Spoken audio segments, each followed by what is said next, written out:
80 साल की एक महिला ने बदला लेने के लिए 16 साल की लड़की की तरह दिखने के लिए प्लास्टिक सर्जरी कराने की योजना बनाई, लेकिन ऑपरेशन शुरू होने से ठीक पहले उसने सबसे पहले अपने दुश्मन को फोन किया। ये पता चला कि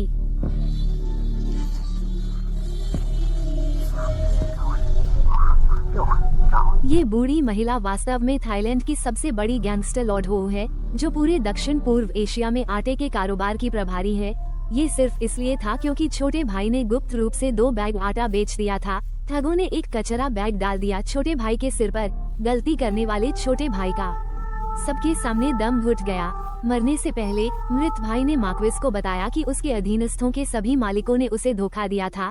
जब बॉस लेन देन स्थल पर आया और उसने देखा कि मार्क्वेस अकेला है, तो उसने बंदूक उठाई और मार्क्वेस को पद छोड़ने और अपना पद छोड़ने के लिए मजबूर करना चाहा। मार्क्वेस ने देखा कि उसके छोटे भाई उसे बंदूकों से धमका रहे हैं, लेकिन वह नहीं हिचकिचाया बिल्कुल। उसने धीरे से अपने हाथ उठाए, उन्हें हिलाया और अपनी तर्जनी को आगे बढ़ाया जैसे कि बंदूक चला रहा हो।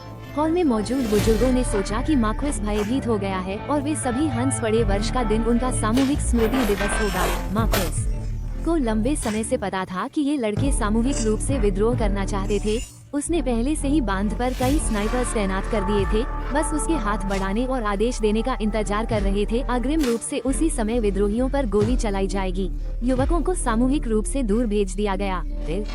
मार्क्वेस के निजी अंगरक्षक ने दरवाजा खोलने के लिए एक विमान में उड़ान भरी और उसने दूसरे युवक को पैसे वापस अपने पास स्थानांतरित करने का आदेश दिया। अकाउंट बॉय ने सोचा कि स्थानांतरण पूरा होने के बाद वह काम से घर जा सकता है, लेकिन जब मास्टर वो ने देखा कि 1 अरब अमेरिकी डॉलर आ गए हैं, तो वो वास्तव में अपने भाई लेई शेंगशिंग को चुप कराना चाहता था, जो कई वर्षों से उसका पीछा कर रहा था। आप अगले सेकंड में बहुत कुछ जान जाएंगे।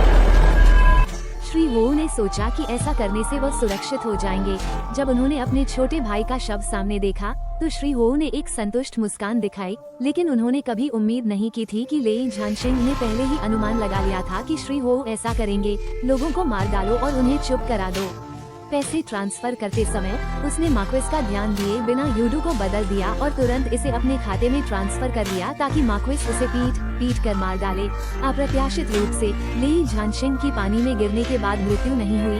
इसके बजाय उसने पहले से तैयार किए गए शरीर को पानी में धकेल दिया और फिर पहले से खरीदी गई सेकंड हैंड कार में गायब हो गया। मुझे कहना होगा कि लेई झानशिंग की भागने की चाल थी। गोल्डन सिकाडा वास्तव में अप्रत्याशित था। तभी उसके लैपटॉप पर एक गेम का अंत दिखाई दिया। तभी मार्क्वेस को एहसास हुआ कि उसके साथ बंदर जैसा व्यवहार किया जा रहा था। वो इतना क्रोधित था कि उसका दिल टूट गया और उसने तुरंत अपने छोटे भाई को टुकड़े करने की कसम खाई और उसकी चमड़ी ऐंठने लगी। इस समय लेई झानशिंग, जिसने दूसरी तरफ पैसा प्राप्त किया था, खुद को किमची में लपेट रहा था।